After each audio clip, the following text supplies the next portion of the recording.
Well, this is Betting Weekly Extra Time, European edition. You're with myself, Dan Roebuck, senior handicapper. Steve Wiss is alongside me, as are Daniele Fisichella and James Eastham. Steve, brilliant picks from everybody last week.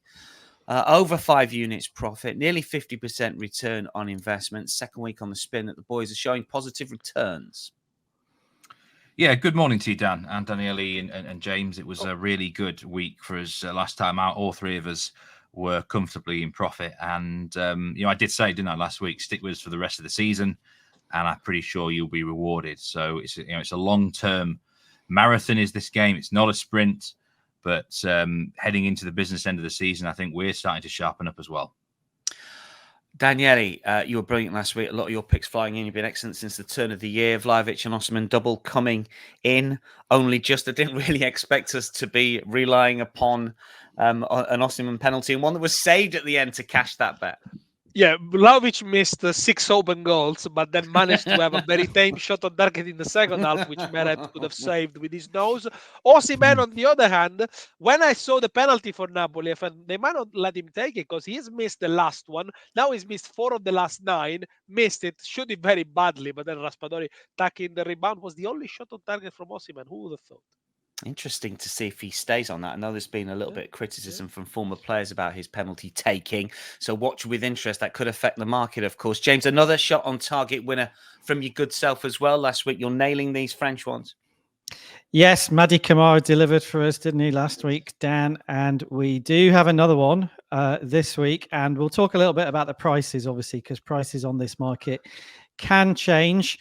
But you know what? I think they're so big on Bet Rivers at the moment, the ones I'm picking out, that is, that I do think even when the prices move and shorten, sometimes they're still worth backing. So we'll get into that as well. Yeah, look, this is just a bit of housekeeping from last week. We always love to get some comments on our YouTube page. It is frustrating when our viewers and listeners are trying to tail handicappers and prices disappear. We record Thursday morning, Thursday lunchtime. And obviously, Steve, with prop bets, markets are very volatile. They are. And I think we've got to, like you said there, we're often recording these shows probably 24 hours before they're coming out on the mainstream media, certainly on the YouTube channel. As you appreciate, they've got to go through editing, they've got to go through the graphics and things like that. And the markets can be volatile. And, I just want to say, by the way, appreciate all the comments that we're getting and any interactions that we're getting. There's some very valid points have come in. But yeah, probably in terms of like shots on target, sometimes corner bets, scorers, it's probably one of those where going forward, I might say, yeah, this is the actual price right now, but you should take anything, a certain odds and above. It's probably a better way of saying it, because these odds, these markets can move a lot quicker and they're a lot more volatile than the main Asian market or the main moneyline market. Usually when we put shots on target, or certainly, James, from your point of view, it's in our hot dog section. I mean, would you be mindful here to say, look, I'm putting it up at this price. This is what it is at the moment. This is what our hot dog is. But if you just want to play it, then I would suggest, look, this is as low as you can go or something like that. Yeah, I think so. We've got one, as I say, Dan, haven't we, coming up later in the French League, which is obviously the one I always look at. I think the bets we're picking out on the shots on target market are the ones which are, in our opinion, or my opinion, way too big. So it does then give you leeway to drop down. I've had a look at it this week. I think maybe 15 to 20% reduction on the price that we're tipping up in the show, generally speaking, is still worth taking. It's difficult because it obviously depends what the original price that we've seen is that has led us to give the tip. But generally, yeah, if you're finding bets at say plus 220, something like that, generally I'd be happy to take it all the way down to about plus 180. But as I say, we'll, with an example in one of the games this weekend that we've got as a tip later, we can have a look at it there as well. We also came in for a little bit of stick when it came to team news on the Athletic Club Barcelona going, I'm going to just cover this one off because I asked the boys literally before we came in if they would give us their thoughts on that match. So there wasn't deep dive into any sort of team news or indeed that much stats. I just thought because it was a good game that we should cover it off And obviously, we didn't know about the team news or we didn't find it. Shout out to Leo Sande, who picked up on the fact that Nico Williams wasn't playing. There was a defender not playing for Athletic Club as well. He highlighted that team news is always difficult. We record on a Thursday. We tend to stay away from it. We'll always reply to your messages. I mean, Daniele, on team news, I know that we've talked about some players that have missed for Italian teams over the course of this season. I don't look at it too much, but sometimes when the big names miss out on the starting 11, it can move the market a little bit, can't it? It does. And there are teams that rely a lot on their star players. You look, for example, at Sassuolo. Without Berardi, 9 games, no wins this season. And by the way, he's out for the rest of the season. We got a pick later on the show. But there are players who pick up injuries in warm-ups. Çalhanoğlu recently against Lecce or others. So really, you can't legislate for everything. But yes, there are, of course, some key players, especially in medium or lower table teams that you think, yes, without them, it's going to be a different game, at least initially for the first 45 minutes. There was no official play in that Athletic Club game, but we try and cover off some of the bigger games over the course of the weekend. We will have a look at the Real Madrid game a little bit later on in the show. Usual mix, though. We've got some 2-unit bets. We've got a couple of picks from the boys. We've got hot dogs as well. We're going to kick off with the strongest selections. And Steve's interesting match in Spain. Almeria against Sevilla. This is 4 p.m. Monday Eastern. Almeria, who haven't won all season in La Liga, plus 200. Sevilla, plus 135. The draw, plus 240. 96 teams in the top 5 leagues in Europe. Ranked 96 are Almeria. Average points per game, Steve, 0.33. We should have been fading these all season. You are this week. Yeah, I mean, the bet I'm going with is Sevilla on a draw no bet handicap at minus 143. And I'm almost suspicious about why this is such a generous price, really, because you wouldn't have obviously lost this bet against Almeria all season. So you'd have got a push at worst. It's interesting you say, why have we not been fading them all season? I mean, they have drawn 9 times. They haven't got battered that often. So they've probably covered quite a lot of Asian handicaps. I'll have to do a stat research into how many actual lines they've covered. It'll be more than you think, looking at their results. But, recently they drew against Atletico Madrid, drew against Bilbao at home, and they will win a game at some point. But when it gets to 27 matches without a victory, that's going to play massively on the players' minds, isn't it? You almost become too desperate. They can't survive now. It's just too much. It's beyond them, really.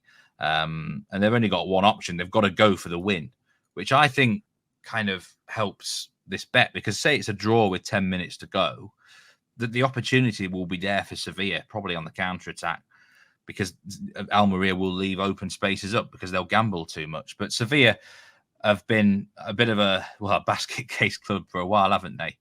But they seem more settled. 1 loss in 6 games, which was against Real Madrid. They nearly drew that one. They seem in a much better phase of mind. Kiki Sanchez Flores is in charge, former Watford gaffer. I mean, they've had so many, haven't they, down the years? But he's put a 3-5-2 formation up. It's a flat midfield, actually, so that it's not even wing backs. They're really quite advanced. I like what I'm seeing from them recently. They beat Real Sociedad. They had a good win away against Rayo Vallecano. Sevilla, let's be honest, their base sort of quality and ratings would have them at worst mid-table, really, in La Liga. So, it would be very Sevilla-esque, wouldn't it, to be the side that the first team to lose against Almeria, but minus 143. This is the 2-unit play. I mean, if you want to don't stake in as much, then you could go 1 unit, maybe on the minus a quarter handicap, or even the money line, I suppose. But because, I'm making the most of this double unit play at minus 143, I think that the chances of actually losing the bet are not very high, in my personal opinion. The better side, yes, Almeria surely eventually will get a victory, but I don't think it's going to be on this Monday night. Yeah, X2, when Almeria have played at home, has copped every single time with an ROI of 40.3%. Almeria with 9 points, worst record ever since we changed to 3 points for a win in Spain is Sporting Gijón back in the 97-98 season. They are surely destined for the Segunda. Let's get Daniele's first play, 2-unit play. Daniele's been really good with the 2U plays since the turn of the year. Genoa and Monza we're looking at here. Daniele, 245 Saturday in Italy. Genoa are favourites for plus 110 here. This is a mid-table table affair, 12th versus 11th. It's one maybe that is not going to get the juices flowing of many bettors, but you potentially have spotted a good in for a play for this one. These are two teams that from now on nobody will want to face in Italy because they've got nothing to play for, but they're not remissive. They like to play on the front foot. They are very dynamic, and they got two very good managers, Palladino and Gilardino, who like to get their teams going. Look, I watched Genoa last Monday against Inter. They gave the lead a very good game, probably didn't deserve to lose. The penalty for Inter was a little bit soft, to put it that way, but in the second half, good changes, attacking changes from Genoa. Only 2 defeats for Genoa in the last 12 games. Only lost back-to-back games once against Milan and Atalanta. And Monza, on the other hand, yes, we talked in the previous show about the massive expected goals against differential, plus 9.17, which means they should have conceded at least 9 more goals. They are very open. They got a goalkeeper who makes a lot of saves. They pay the price of this against Roma, who put 4 against them, but only 1 defeat in the last 6 for Monza. And in the process, they beat Milan. They scored twice against Salernitana away. These teams have never met in Serie A, by the way. First time. The last time they played each other was in 2000, so ages ago, and Genoa never lost in 26 games against Monza at home. That's just a bit of trivia. The real pick is over 2 goals, minus 130. So if there's only 2 goals in the game, the reverse fixture finish 1-0 for Monza, but I don't think it's going to be that. Only 2 goals in the game, you get your money back. More than 2 goals, you double it, minus 120, as this is a 2 units pick. 2-unit play, Genoa versus Monza, over 2 goals. The underlying metrics suggesting that we will see a few when these two face off Saturday, 2:45 Eastern. That's Saturday night in Italy.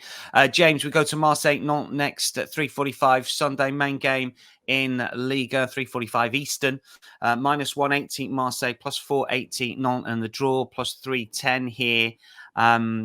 Marseille, with a 2-unit play last week since Jean-Louis Gasset has come in. They can do no wrong, it would appear, domestically at least. They do play, of course, in Europe tonight, James, but you're focusing on their game against Nantes at the weekend. Yes, so I'm going back to Marseille for my 2-unit pick again this week, as it won last week, Dan. And the pick is Marseille -1 on the Asian handicap at home to Nantes, and it's available at minus 104. And as you say, Gasset has come in as manager last month at Marseille, and as we're recording, they've won 3 out of 3 since he took over, and they've scored 12 goals in the process. So the way I looked at this game was, what are the chances of Marseille not winning this game? And I think they're very, very small, I have to say, Dan. They've got great confidence from those 3 wins so far under Gasset, and they're facing a Nantes side that have lost 7 of their last 10 league games. So I do think Marseille will win, and with the Asian handicap pick -1, if they win by a single goal, then you get your stakes back, and if they go on and win by 2 or more goals, then you make a profit. For me, the key to this Marseille pick, and actually the form they've shown so far under Gasset, is just how many players are contributing to their victories. This is a complete change from what we saw from Marseille in the first half of the season, where they didn't play particularly well. They were sort of scrambling for wins, relying on 2 or 3 players really between September and December to occasionally play well. What we've seen since Gasset has come in is lots of players contributing to the victories, and the 12 goals they've scored under Gasset so far have been scored by 7 different players. So I do think that's absolutely key this weekend, Dan, because Marseille, yes, they are playing in Europe on Thursday night after we record this. So you might wonder about fatigue and tiredness and that sort of thing. I honestly think it's far less of an issue now than it would have been 2 or 3 months ago, because you've got players who hadn't really shown anything in the first half of the season suddenly looking good. We've had players like Ismail Assar scoring for Marseille recently. Iliman Ndiaye has scored in the last couple of games. They brought in Faris Mumbanya, a new striker, in January who scored and played well. So you've got a real squad effort here. And I think were that not the case, I'd probably be a bit hesitant here about backing Marseille after a game in Europe. The way they played in the last sort of 3 weeks, I'm fairly confident that even if they rotate or they bring on subs, they will get over the line here. So that's my thinking on Marseille. They're in great form. They're playing a team who are really struggling. And yeah, I think the Asian handicap is the way to go here. So that's Marseille -1 on the Asian handicap, and that's available at minus 104. 2U plays have really kicked in over the last few weeks. We are flying with the main selections. We've been flying with a hot dog pick, Steve, all season. Everybody seems to be contributing. It's massively in profit to double digits at the minute. Well, I do want to just congratulate everyone. James is now the leading hot dog contributor this season, plus 6.85 units. He's running at 85% yield. Wow. For the hot dog is James. Daniele's at 30% yield for the hot dog, plus for 3.5 units. I'm running at 25% yield on the hot dog as well. So we've been doing brilliantly on it. And I mean, it has been the biggest success of the season for us on the show. We were talking off air quite why that's been the case. I'm not entirely sure. But we obviously seem pretty good at nailing some big prize winners. I think it's incredible because, look, as handicappers, you guys, you know, you're always looking for things around about even money. Why do we think that, Daniele, why do we think that these bigger prize plays have been so good for us this season? What's the theory? Is it just an anomaly? Is it just one of those things? No, I don't think it's an anomaly. I think it's because sometimes you have to be bold with your selection, and sometimes when it comes to me, for example, I try to imagine an outcome. You know, I just don't stay away sometimes for, you know, over under. If you pick a winner sometimes, or if you pick an outcome of a thing, you might find that you got a good degree of success. I mean, especially further down the line in the season. I think the hot dog is more difficult to pick at the beginning of the season when you got less data and less observation. But further down the line, yeah, picking an outcome sometimes could be the easiest way. Follow your instinct as well, follow your knowledge of that league. Yeah, strategies can be different. We know that James likes the shots on targets. We're going to get to James's pick in a second, but we'll kick off with Steve's hot dog, the originator of the hot dog, Mr. Whist, of course. And you have gone for the biggest of the lot in terms of prices. Steve. Yeah, and there's actually going to be a bonus. There's going to be a mini hot dog coming later. As soon as you said mini hot dog, I just imagined those tiny little. And I thought, oh yeah, I'll have 5 of them now. Anyway, sorry. five of them. Yeah, a big ketchup and mustard, about that big. Oh yeah. Sorry. The main hot dog pick that I'm going this week is in the French League. Lorient against Lyon, over 3.5 goals. It's plus 240. Now, I really like over 2.5 goals here. It was going to be kind of a main pick. I even debated on it being a 2-unit pick, actually, because I'm really confident the goals are going to flow in this match between two sides who, James said last week, I can't remember what team it was. Was it Marseille, I think? You said you got to rip up the stats book about Marseille because of the new manager change and everything. I think you got to rip up the stats book for both of these sides since the start of 2024, really, because I can't think of two teams that were more active in the transfer window than Lorient and Lyon in France. Off the top of my head, they made some really big additions. I mean, Mohamed Bamba's come in for Lorient and scored 6 goals in 6 games. We know Lyon spent nearly 60 million on players. Gift Orban, Ben Rama. Ben Rama is such a frustrating player, by the way. He does my head in. But, Malik Fofana, Mangala come in and done a really good job for them as well. So these two sides are completely different to what they were. Crucially, they're playing good football. They're winning a lot of games between them.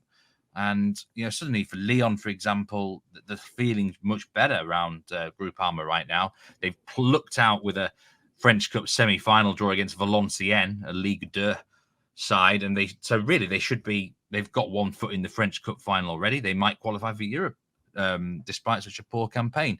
Lorient, these two were the bottom 2 in the autumn. And now it's, what is it, 13th against 11th? So the feeling is a lot better. Lorient have been, scoring a lot of goals. A shock win last week against Rennes.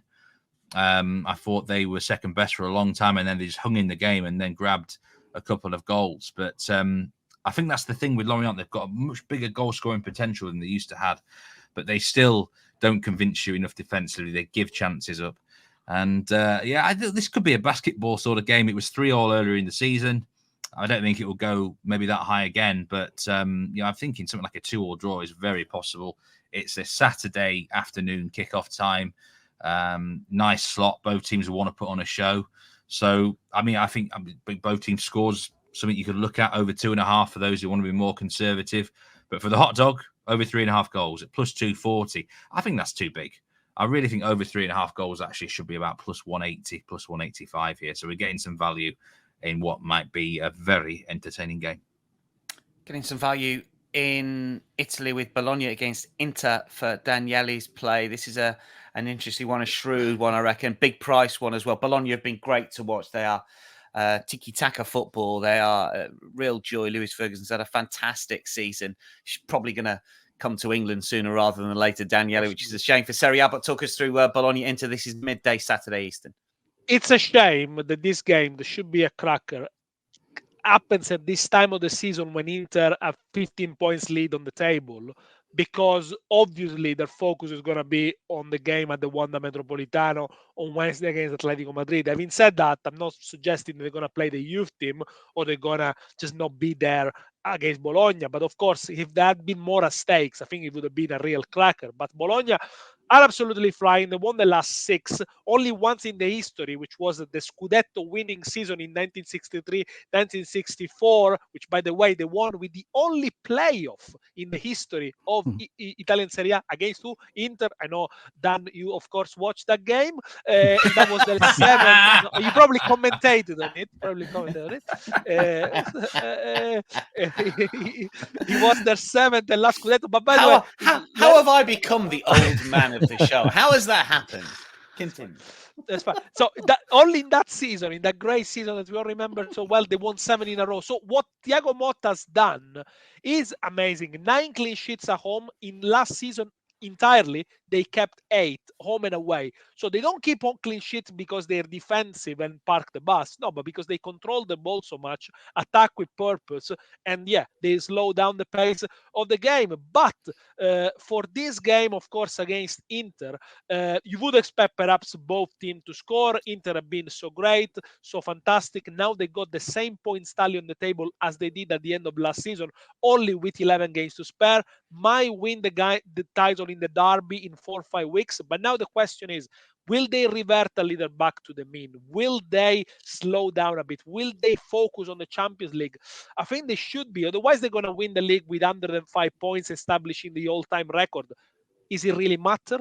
Or is it better perhaps to spare the energies and try to focus on 2 competition? If there is a game where Inter could end their 12 consecutive matches winning streak, it's probably this one. If you also look at the big data and the metrics, the expecting points differential, another big word, which means basically the point they should have had if the expected goals against and for would have counted. Inter will have 10 points less on the table. They will still be top because also other teams will have less points.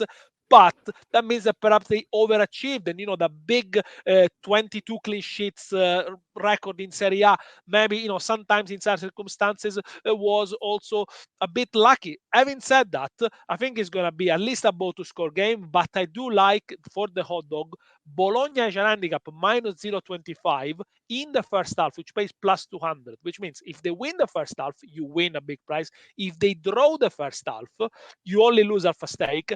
I think Inter are going to drop point ultimately.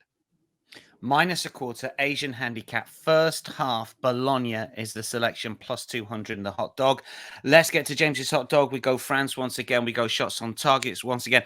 And we talked at the top of the show, James, about price movements. Because you're going over 1.5 here, I don't think we'll see too much movement on this. Sometimes it's just those ones that you pick out where we need players to get one shot on target because they're mispriced that see such a price change. I don't know what your thoughts are on that. Talk us through your play anyway. It's where are we going? This is Metz against Clermont. This is 10 a.m. Sunday. Yeah, I think you're right there, Dan. I think the over 0.5 shots on target prices are more likely to move than this one, which is over 1.5 shots on target. So first time this season I've gone for an over 1.5 shots on target, but I'm fairly confident with this. So the player is Georges Mikau-Tads, who is a striker for Metz. Metz, as you say, they're at home to Clermont here. It's a massive game at the bottom of the table. This is the bottom 2 in the Ligue 1 table going head-to-head here, and Metz are at home. Why Mikau-Tads? Well, first of all, he's the key player for Metz. For those that don't know him, he was at Metz last season when they got promoted from League 2. He was the top scorer and the best player in League 2 last season. And on the back of that, he got a move to Ajax, which hasn't worked out.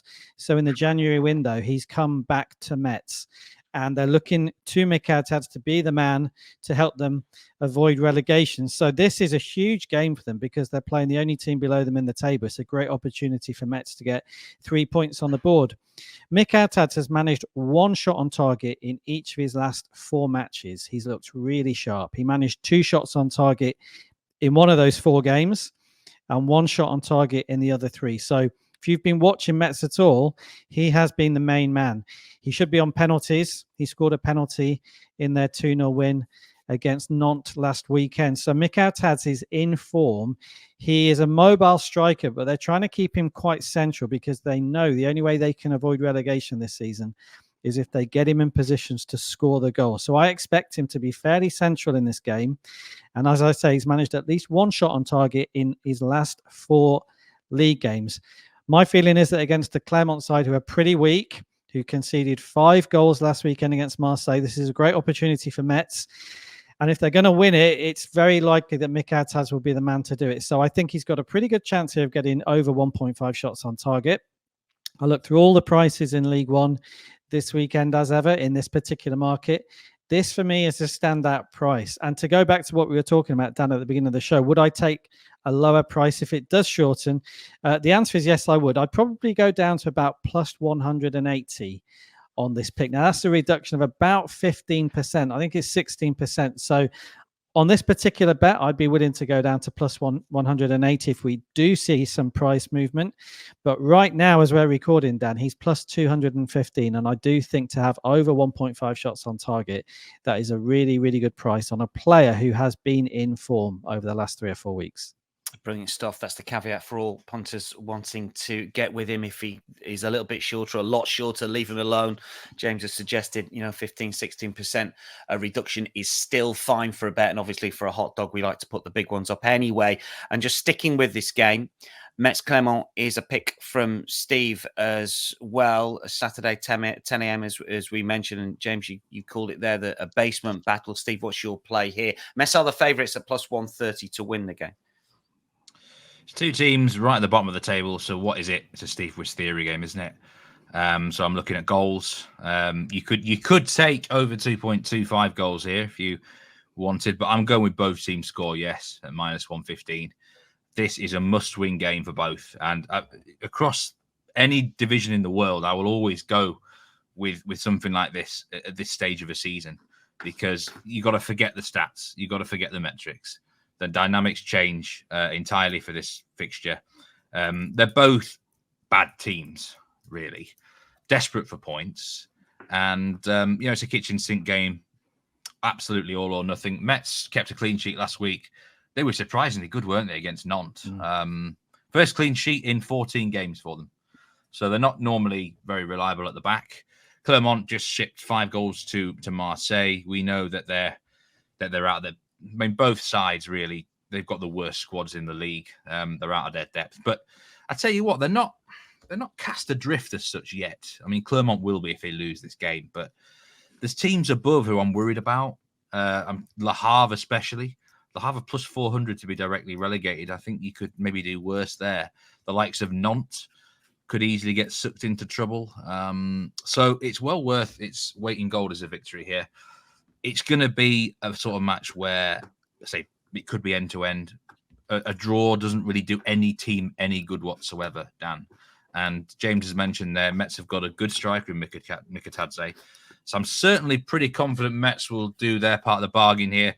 Just need Clermont to get us a goal. And I don't have a greatest record, do I, whenever I tip up a Clermont game on these shows. But are we adding Clermont to the list of teams? Well, they've been on it for a long time. They have been on, but sometimes you've just got to go with it. Look, I mean, there's been recent games across Europe where this is cashed. Almeria placed Granada; it was 1-1. Salernitana, Empoli was I think 3-1 to Empoli.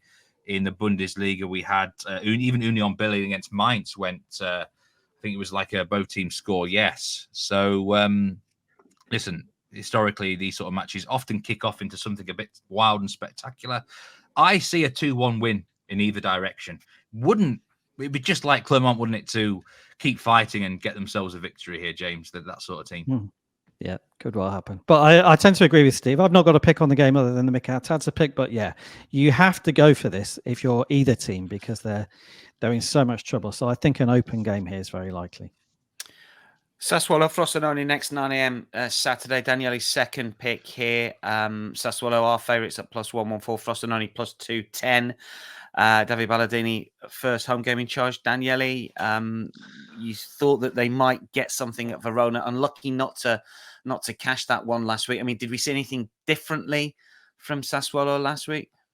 They are taking less risks playing from the back with Ballardini. He's asking them to be a little bit more direct, and they're just trying to stifle oppositions. But really, they are in desperate mode now. Frosinone lost the last 4, and now the big data finally plays them in the bottom 3.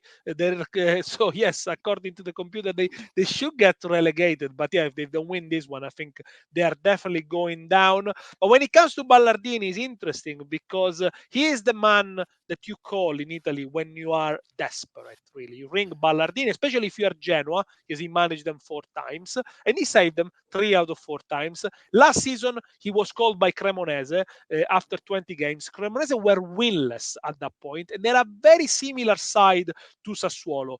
They were newly promoted, but they were playing expansive football, trying to take risks. They didn't really have the players to do that at the back. So in came Ballardini, and what he did, he achieved 20 points in 20 Serie A games, which at that point, he would have seen them saved 4 more points than Lecce. So he would have saved Cremonese during his tenure. And he also managed to qualify them for the Coppa Italia semi-final. 6 wins, 7 draws, 11 defeats. A very respectable tally for a team that was poor. Can he do the same with Sassuolo and start curing them by letting keeping more clean sheets? Sassuolo only kept 1 clean sheet this season. They conceded an awful lot of goals, 25 goals conceded at home.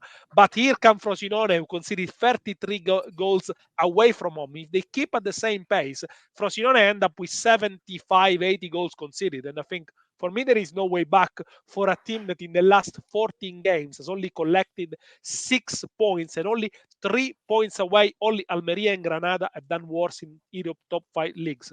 I take a different approach from Steve here. So this is, I know, is almost panic station for both teams, but I don't expect an awful lot of goals here. Actually, I think to be quite cagey, considering Ballardini is on the bench. Under 3 goals, minus 124. That's my pick. Yeah, reverting to type 2 a little bit with Ballardini, Sassuolo, Frosinone under 3 goals at minus 124. James's second selection here, Lille against Rennes. Lille playing in Austria tonight.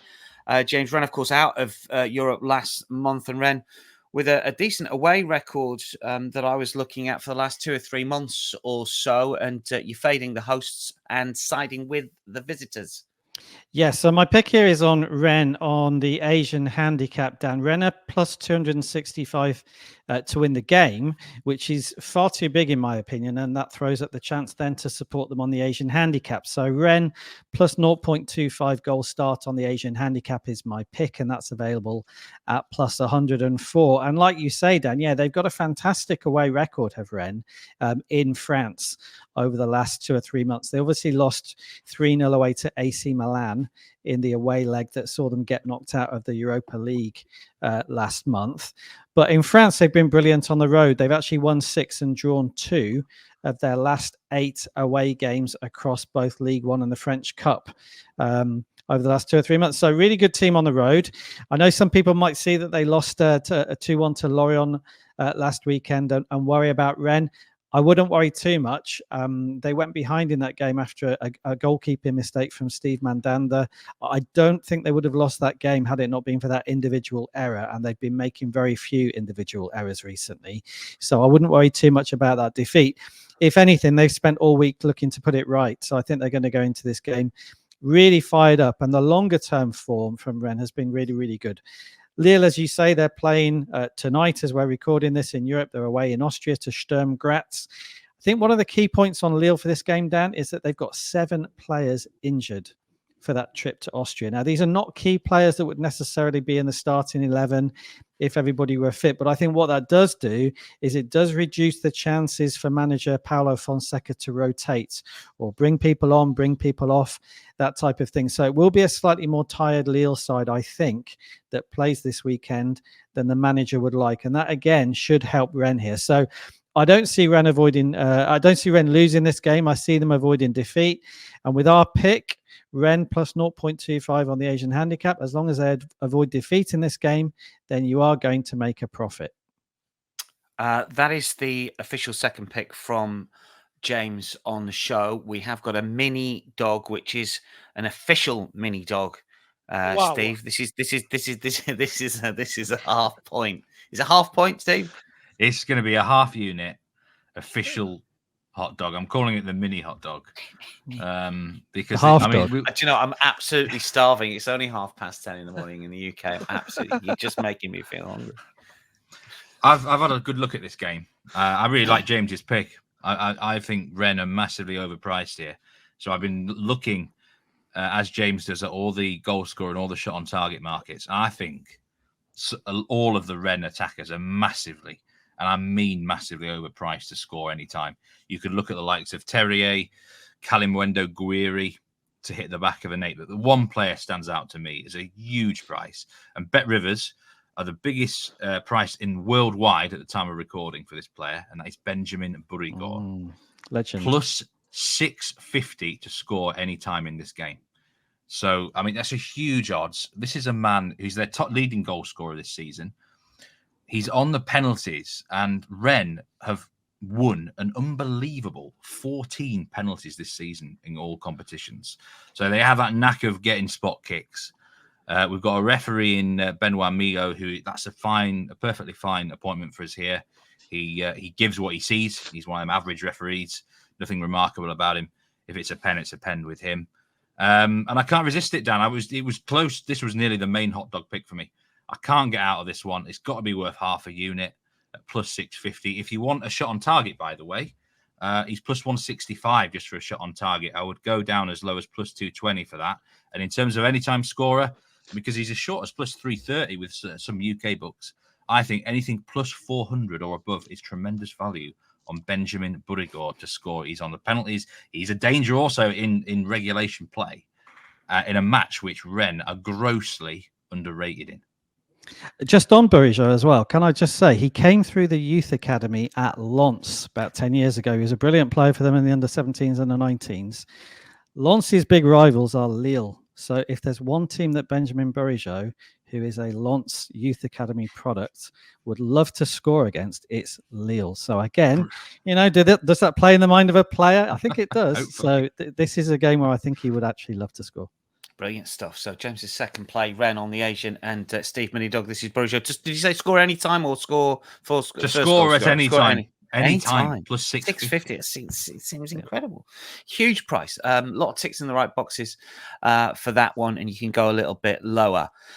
Big game of the weekend that we've highlighted is Real Madrid versus Celta Vigo. This is 1:30 Sunday. I'm just going to get some very quick thoughts from all of you here. Jude Bellingham, of course, is out suspended after being sent off for not scoring last weekend. They're 7 points clear at the top of La Liga. They don't cover the Asian handicap that often, it would appear. They've been struggling a little bit. They take on a Celta Vigo side, who, of course, are coached by Rafa Benitez, former Real Madrid coach, and Celta Vigo usually cover the Asian line of plus 1.5. When you give them a plus 1.5 start, they've covered it 30-32. You've cashed 30 of 32 this season. So, look, with a game like this, potentially we should be fading Real Madrid off the back of that Leipzig draw in midweek that did get them through to the quarterfinals of the Champions League. Let's get a very quick line from each of you on what might be a lean. Steve, Real Madrid, Celta Vigo.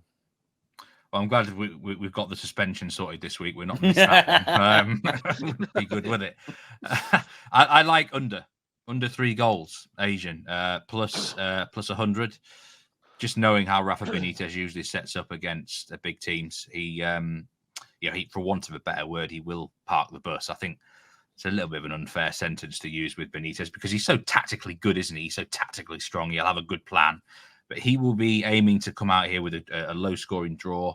Maybe even could nick a 1-0 win. Real Madrid, I've said it for a while, I don't really rate them. They never play that well, do they? But they have a knack of getting results. But without Bellingham, it's a really big goal-scoring option out the way. So, I mean, I think under 3 goals at worst is probably a push here, surely. Daniele, give us your brief thoughts on this one. Come bet against a team that hasn't lost any single game at home this season, and they always seems to find a way. They got so much brilliance up front. Yes, not brilliant against Leipzig, but yeah, they do find a way to win.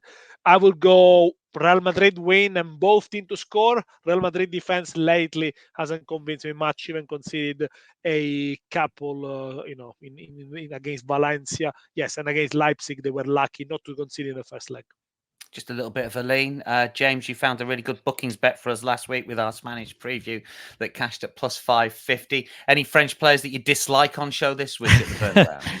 Not a massive fan of Ferland Mendy, to be honest, but he's not in my thinking. No, I'm actually with Steve on this, under 3 goals at plus 100, something like that.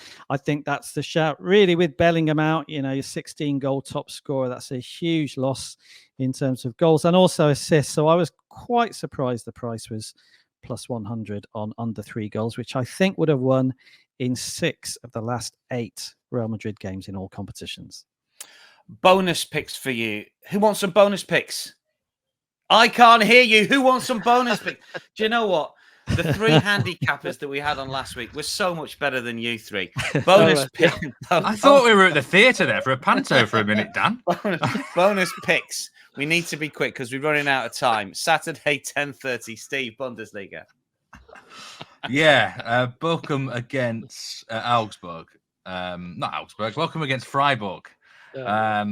I thought you'd enjoy this one, Dan, because I'm going to be. This bet is on your favourite team in the Bundesliga this season. Bochum over 1.5 team total goals. This is more a fade, really, of Freiburg after European games this season. They have a really bad record, just a couple of wins against Mainz and Köln. They've been conceding a lot of goals of late, of Freiburg, at least twice in 8 of their last 9 Bundesliga games. They've got a fixture against West Ham in the Europa League tonight at the time of recording. The match is tonight. We didn't even talk about that game, did we, on the Europa show this week? I think it'll be quite a high-scoring one. I think it'll be quite high energetic. Freiburg are not the sort of team designed to be playing midweek and then at the weekend, especially when the matches ramp up a notch in terms of intensity. So I wanted to fade them in some way. And the problem with Bochum is, as you know, Dan, that defensively, they just have a knack of conceding goals. They're not good on the heartstrings, are they, for the fans of Bochum? So let's just go with their team total. 2 goals is all we need from them at plus 110, which I think is a very generous price. Last time Freiburg played after Europe, they got battered, didn't they, by Augsburg? It should have been 5 or 6. We just got the 2 that day. All we need is 2 goals again from Bochum. Good stuff. Team total over 1.5 goals. Bochum plus 110 in their game against Freiburg. Saturday, 10:30 a.m. Eastern. Monday, 3:45 Eastern in Serie A. Daniele's final pick of the show. We go to Lazio against Udinese. Daniele. Straight on the nose, Lazio to beat Udinese minus 105. Lazio knocked out of the Champions League. Had they had a different striker, maybe Harry Kane, he would have put it away. The chance that Immobile didn't, they really find it hard to score. Lazio second worst attack at home so far this season, only 13 goals scored. We haven't seen a lot of Sarri ball, really selling Milinkovic-Savic and not replacing the summer. That's been a big mistake, but Udinese only 24 points in the table, never so bad since 1980. You must have been around for this one. Dan only won 3 games so far, all 2-0. They're not going to go to the Olimpico and score at least twice. Maybe 1-0 win for Lazio, minus 105. Lazio to bounce back after that Champions League defeat is the call for the Monday night game at 3:45 Eastern. Sunday, 10 a.m. for James, Liga Monaco against Strasbourg. And again, we're looking at the money line. Yeah, straight on the nose here for me as well, Dan. It's Monaco to win at Strasbourg at plus 102. Monaco got the division's second best away record behind Paris Saint-Germain. They won 6, drawn 4 and lost only 2 on the road. They'll go for this, will Monaco. They're in the race for a top 3 spot, so everything to play for. Strasbourg have conceded 11 goals in their last 4 games and 13 goals in their last 5 games. Now, you don't like to call out individual players here, but Strasbourg sold their goalkeeper on transfer deadline day in January. They sold Matt Sells to Nottingham Forest. He's now playing in the Premier League. Really, really good goalkeeper. They didn't have enough time left in the window to sign a replacement. So their former number 2, Ala Belarus, is now their number 1. I don't think it was the plan for Ala Belarus to be a number 1 goalkeeper in League One this season. He is struggling. Strasbourg look a lot more vulnerable under him. So that is something for viewers to look out for in the coming weeks as well. Strasbourg, I do think, will continue to concede more goals in the second half of the season because of this changing goal. And I think Monaco, with Balogun and Ben Yedder and players like that in attack, can really test him. So I think Monaco will have enough firepower to win here. It's Monaco to win is the pick at Strasbourg at plus 102. Can I just add, James, go on. I know we're running short on time, but we are. Strasbourg 10-1 to be directly relegated. They are a team I am massively concerned about. They are sinking like a lead balloon right now. I don't know what you think, James. Think that's a big price? Yeah, big price, I would say. They're in big trouble. 10-1. We'll watch with interest the market, and obviously if they lose the weekend, which we hope they do for our particular purposes, they might be even shorter. So maybe get on now if you do fancy Strasbourg for the drop. Steve, Daniele, James, I'll start my wrap up again. Thank you for your company. Good luck to one and all. We keep everyone updated via our Twitter feeds over the course of the weekend. That is a wrap for Betting Weekly Extra Time European show. We're going to be back next week. More plays across the top leagues in Europe. And make sure you stay across all of the BetRivers content this weekend via @BecauseWeWin. From all of us for now, though, it is goodbye. We'll see you next week. Cheers, Dan.